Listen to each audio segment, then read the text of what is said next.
Lanjutan daripada keputusan inquest tersebut, siasatan telah diteruskan oleh pihak polis dengan memanggil semua saksi-saksi yang telah memberi keterangan semasa proceeding inquest tersebut. 30 orang saksi itu, so pihak PDRM telah memanggil mereka sekali lagi. Selain itu, seramai 52 orang saksi baru juga telah dirakamkan percakapan mereka oleh PDRM. Tim jadi. Tindakan juga telah diambil untuk memanggil semula 2 orang saksi, iaitu pegawai bomba yang berada paling hampir dengan arwah Adib sewaktu kejadian tersebut. Ini tindakan yang terbaru kita kita nak memanggil 2 orang pegawai bomba yang berada ketika itu dengan arwah semasa kejadian tersebut berlaku. So kedua-dua pegawai bomba ni juga sebelum ini secara konsisten mengatakan mereka tidak nampak orang yang memukul dan mencederakan arwah Adib. Sedangkan inilah 2 individu ni, 2 pegawai bomba ni yang berada bersama dengan arwah ketika itu. Tapi mereka konsisten menyatakan bahawa mereka tidak nampak, tidak nampak ada sesiapa pun yang memukul dan mencederakan arwah Adib ini tadi. So tiada keterangan yang dapat mengaitkan arwah Adib ini dibunuh.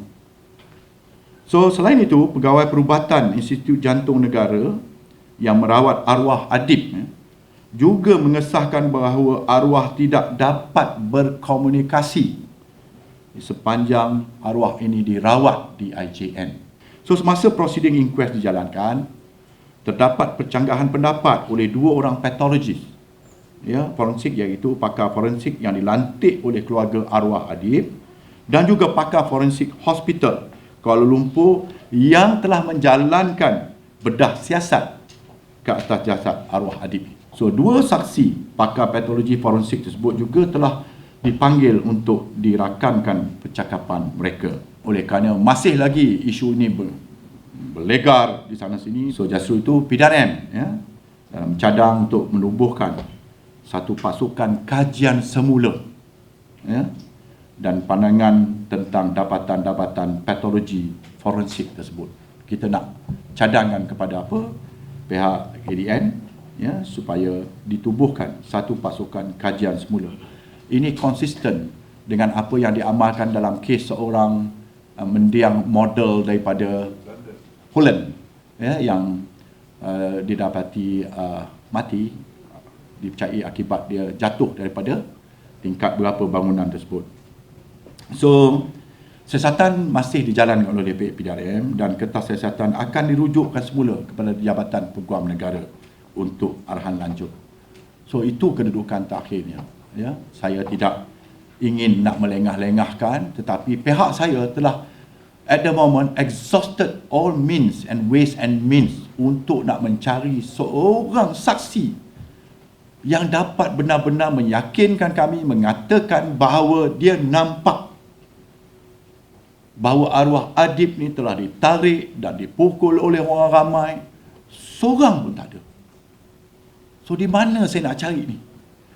Ada rakaman-rakaman video yang kabur tersebut, tetapi rakaman video tersebut tidak menunjukkan, menggambarkan keadaan sewaktu berlaku. Tetapi ada satu video dengan dibantu oleh pihak SPRM, dianalisa, dikaji, video yang menunjukkan keadaan sewaktu itu sedang kabut ketika lori bomba yang besar itu, kenderaan yang besar itu reverse ke belakang dan melanggar van ni tadi, MRS, di mana kita percaya arwah Adib ada di situ bersama lagi dengan 2 orang pegawai bomba yang saya sebutkan tadi. So kita telah memanggil pada pagi tadi seorang daripada Institut Jantung Negara yang telah pun membuat kenyataan bahawa beliau telah mendapat dying declaration oleh arwah Adib ni sewaktu dirawat di IJN, dan kononnya arwah Adib telah memberikan sign language terhadap soalan-soalan yang telah dikemukakan itu. Kita telah panggil dia lagi sekali untuk meyakinkan apakah yang betul ke kaedah yang digunakan. Sedangkan pegawai IJN secara rasminya telah mengeluarkan kenyataan bahawa tidak ada suatu di mana arwah Adib ni dapat berkomunikasi dengan efektif untuk nak menjawab soalan-soalan oleh pegawai penyiasat.